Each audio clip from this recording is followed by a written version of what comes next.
Seja bem-vindo a mais um vídeo da série sobre cuidados paliativos.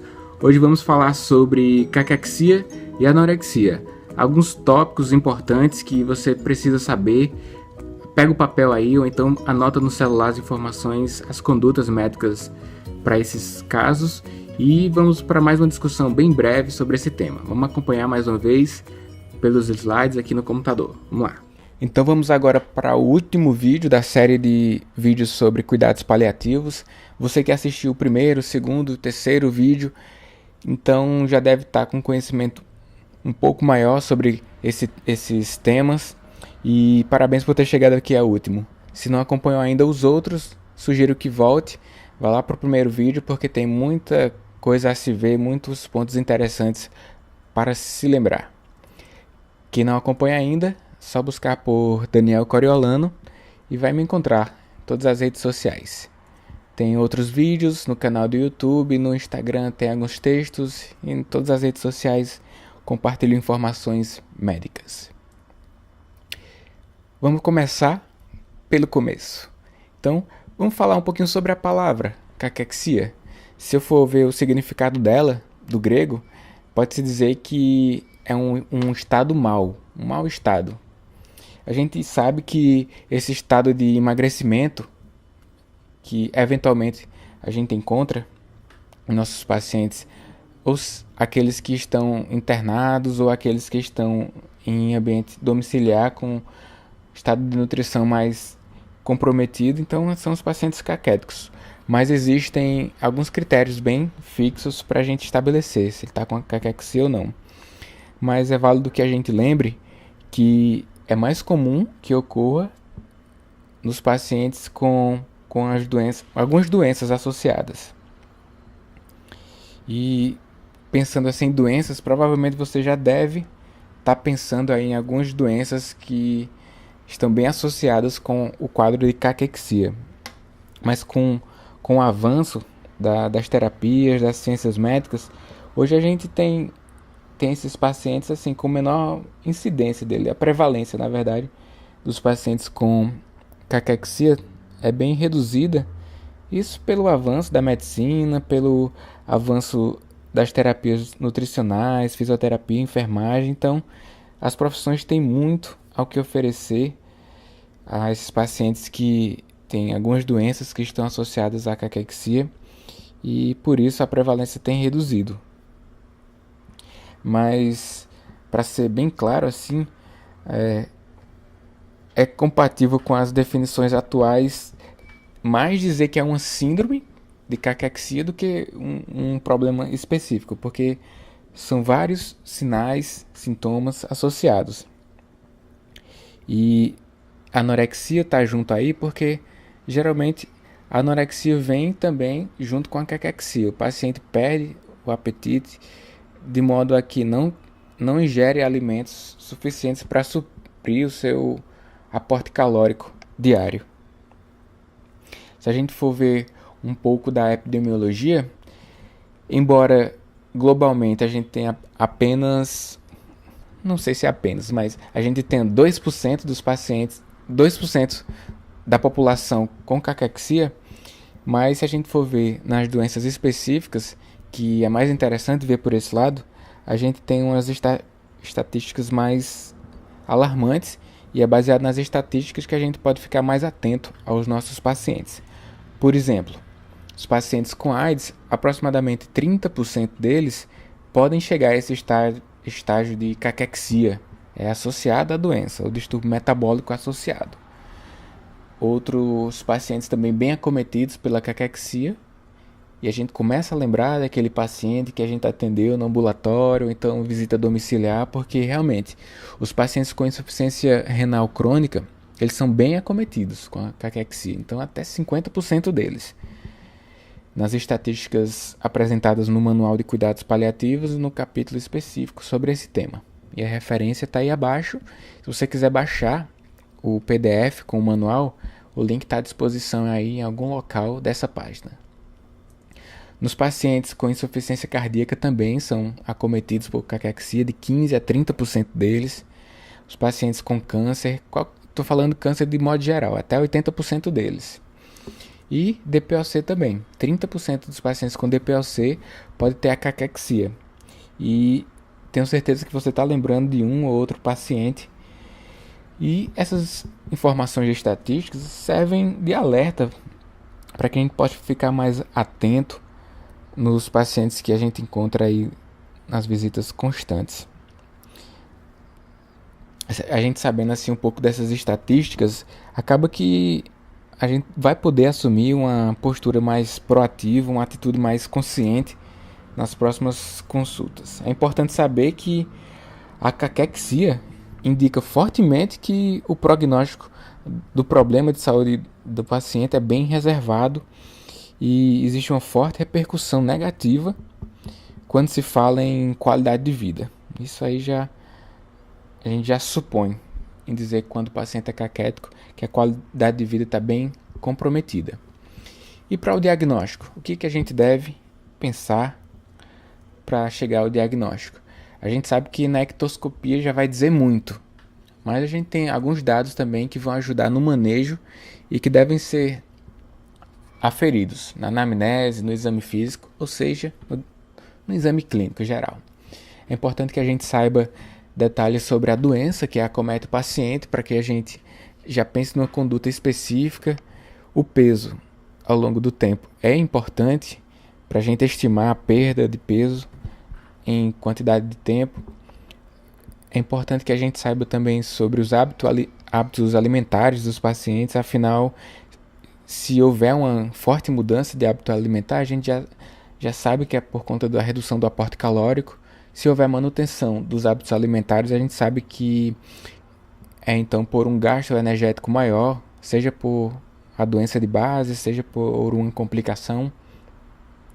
E com a ajuda da equipe multidisciplinar, multiprofissional, na verdade, a gente consegue uma ação mais expressiva, mais precisa na estimativa do aporte calórico diário com o nutricionista. É importante que a gente tenha uma atitude mais proativa também no manejo específico das náuseas, dos vômitos, e a gente já pode discutir aqui em outro momento a conduta específica nas náuseas e nos vômitos para o paciente com câncer, por exemplo, que é um sintoma bem comum. E se ele estiver tendo náuseas e vômitos, certamente ele vai ter sua ingesta calórica diária comprometida, né? Já que a alimentação não vai ser adequada. A plenitude gástrica também é comum que aconteça nos pacientes com caquexia e a gente tem algumas condutas específicas para ela. Mas alguns pontos interessantes é que, considerando uma caquexia secundária, ou seja, com a complicação ocasionando alguns pontos aqui que a gente vai detalhar.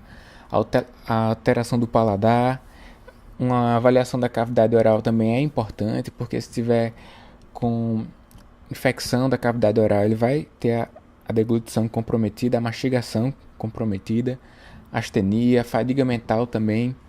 E é importante avaliar o contexto social, psicossocial, para que veja se está repercutindo na redução do apetite. E aí a gente tem pontos que pode agir. A antropometria é importante também, não apenas só com a estimativa do peso, então com a pesagem mesmo. Mas se houver disponibilidade, o manual de cuidados paliativos indica a pesagem com bioimpedância. Existem balanças de bioimpedância, fácil locomoção, você coloca na bolsa, leva para qualquer lugar. E essa balança de bioimpedância vai avaliar com mais precisão a massa muscular, o peso ósseo, a massa em porcentagem, quantidade de água do corpo. E isso vai ser como mais um critério de avaliação ao longo do tempo. Você tendo uma estimativa mais precisa da massa muscular, da massa óssea. A gente tem alguns pontos laboratoriais que podem ser explorados. Então, a solicitação da albumina sérica, ela, quando está abaixo de 2,5, indica um prognóstico bem reservado para o paciente. A hemoglobina sérica também, que já justificaria a anemia, justificaria a astenia. A proteína C reativa, também atividade inflamatória. O zinco sérico tem repercussão sobre o paladar, A testosterona também tem repercussão sobre a redução da massa muscular. E o TSH-T4 livre, né? Vocês sabem que as tireoidopatias podem repercutir no gasto energético diário.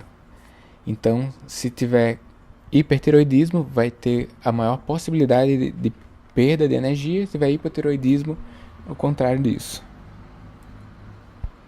Existem algumas condutas específicas para serem tomadas, mas assim, não está bem definido que as condutas vão mudar o prognóstico. Pode melhorar um pouco a qualidade de vida, mas está bem estabelecido que não muda a sobrevida.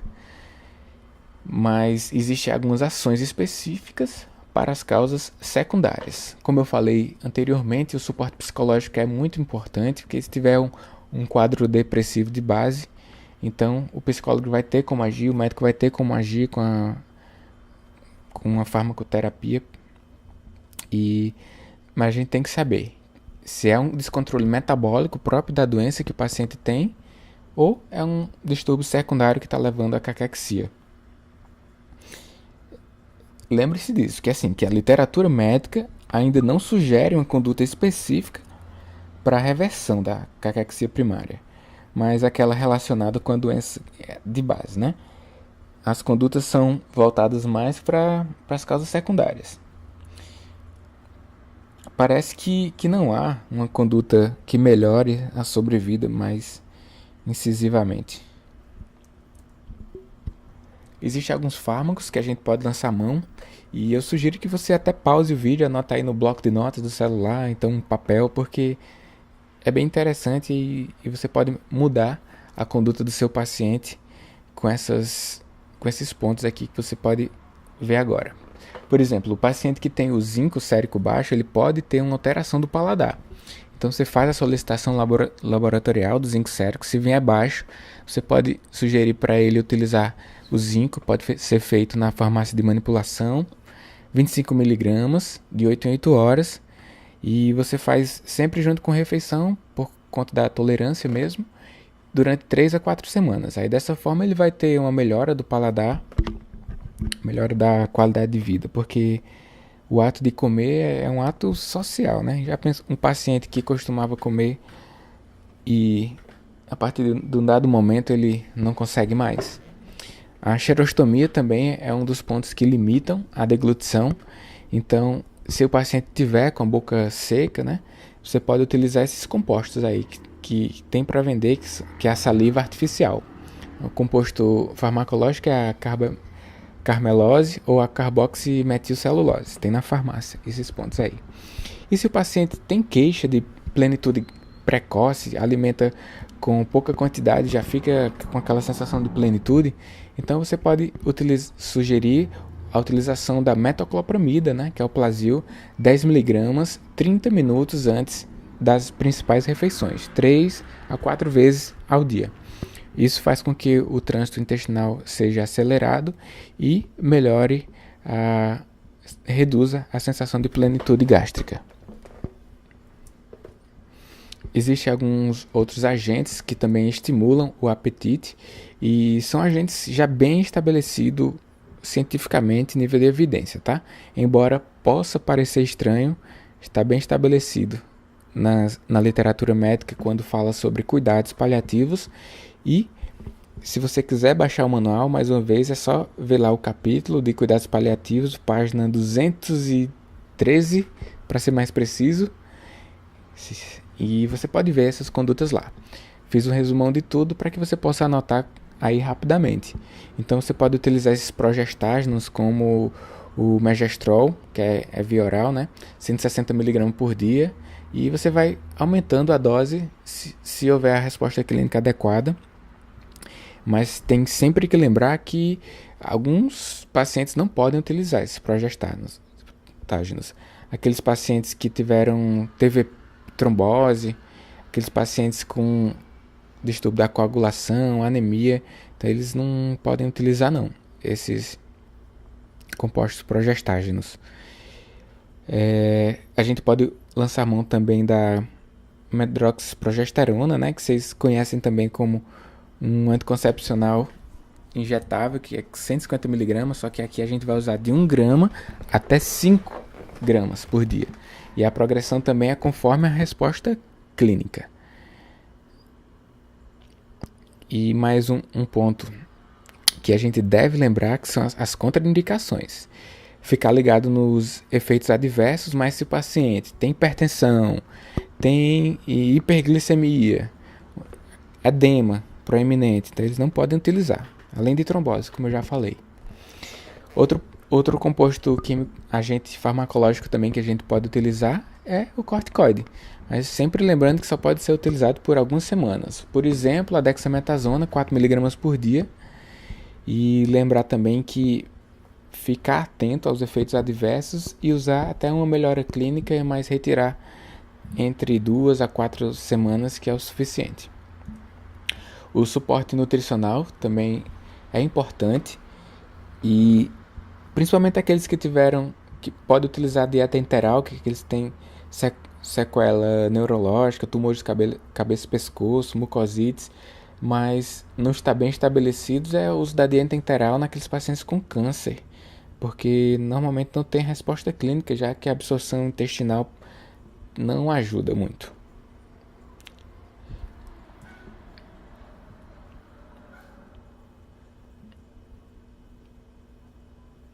A terapia hormonal também deve ser lembrada, a testosterona ou seus derivados, e eu também mais uma vez sugiro que pause o vídeo, anote essas informações, porque aí está do jeito que você deve prescrever.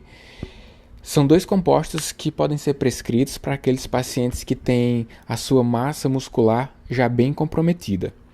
Então, para isso é que vai ser utilizado esses esteroides aí. O que é via oral é a oxandrolona. Você faz de 2,5 mg até 20 mg, isso de 2 a 4 tomadas ao dia, por um período de até 4 semanas. Você já vai ter uma boa resposta para o paciente. Outro composto que você pode usar também é a nandrolona, que isso aí já é intramuscular. Lembre-se que tem apresentação de 25 e de 50 miligramas, e você faz uma aplicação a cada 3 semanas, que é a meia-vida aproximada aí do fármaco.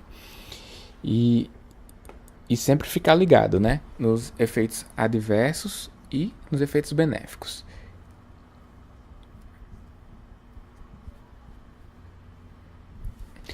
Lembra também que para o uso dessa terapia hormonal, a terapia nutricional também tem que ser bem pensada junto com o nutricionista, porque não adianta fazer uso da terapia hormonal sem fazer um aporte adequado de vitaminas, minerais, a proteína, para que haja o aumento da massa muscular e, consequentemente, a melhora da qualidade de vida do paciente.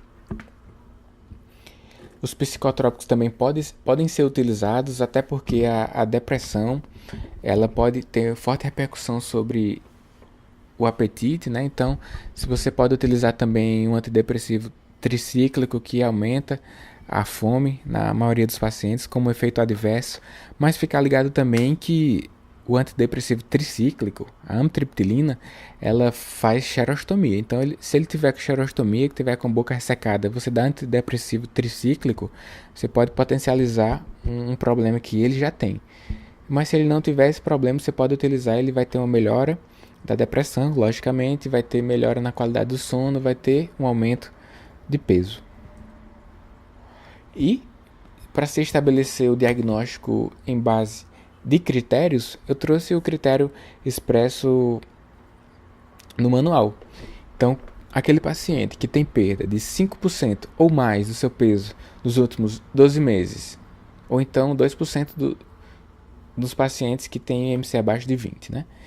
Associado a pelo menos 3 dos seguintes critérios: anorexia, astenia, baixa força muscular, baixa massa magra, alterações bioquímicas, né, que eu já falei que as alterações inflamatórias são recorrentes, com a proteína C reativa alterada, anemia ou então hipoalbuminemia. Então, aí estão os critérios bem estabelecidos para a caquexia. E vocês podem ler ali do lado que existe alguns pontos que estão associados com fatores que agravam a caquexia, que são o estado de nutrição alterado, uma ingesta com a redução da ingesta oral, ou então a perda de massa muscular por infecções, por deficiência hormonal, por isso que você tem que fazer a reposição hormonal com a testosterona, ou então infecção crônica também repercute com caquexia, as doenças da tireoide, o hipertiroidismo, insuficiência renal, insuficiência cardíaca, tem que ser bem manejada para que o paciente não chegue com rapidez ao estágio de caquexia. Beleza? Então, parabéns por ter chegado até o final desses pequenos comentários sobre cuidados paliativos. Para aprofundar, basta ler aí o manual, capítulo curto, pequeno, e eu trago para vocês apenas algumas reflexões para que estimule o estudo sobre essa área da medicina.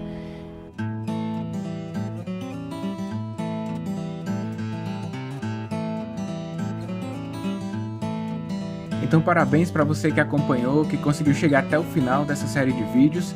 Deixa teu comentário aqui embaixo e até a próxima. Forte abraço!